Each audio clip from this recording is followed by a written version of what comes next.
Yeah, I mean, a lot of things need to change concerning, police brutality and, the things that we've seen happen over the past couple years.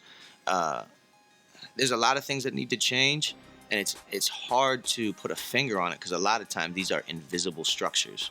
You know what I'm saying? So no longer do we have a society that is like outwardly racist in the sense that there's not two water fountains and two bathrooms that say colored only, white only.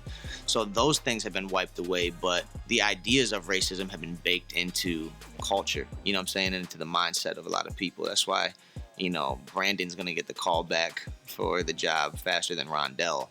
And like, what is that?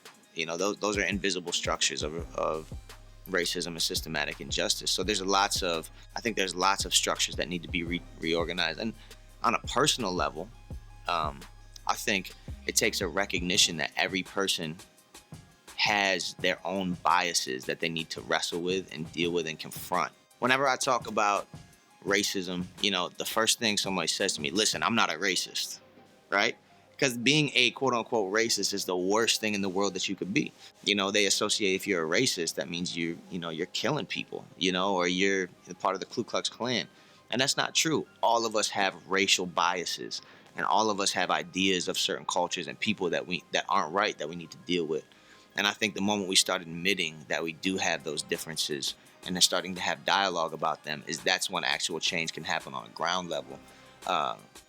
Like for me, I grew up in hip hop culture, so I've always been surrounded by minorities. I actually feel weird if I'm in a room of too many white people. I'm like, this is weird.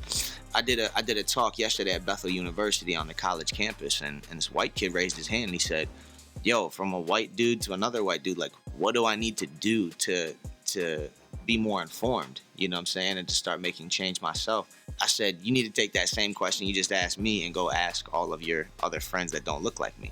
I was encouraging him to press into the relationships he has with other people of other races and colors and creeds, and begin to have deeper understanding of their lifestyle and their troubles and their woes, and learn to sympathize and empathize and grow in your understanding. So I think like ground level is really where transformation can happen.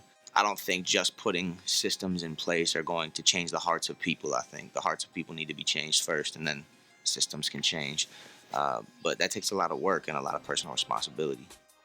I want people to truly believe he's actually really happy, because nobody believes it.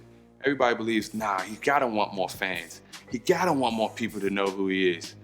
And I don't care. She was like, I'll give you $100 if you do it. Now, she just told me she ain't had no money to buy my t-shirt, dog.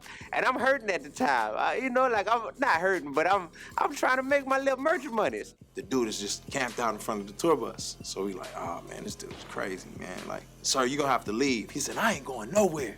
I got a message for Lecrae. I ain't going nowhere. How should I act as a child of God? What's my responsibilities? Being created in the likeness and the image of God. We don't think that.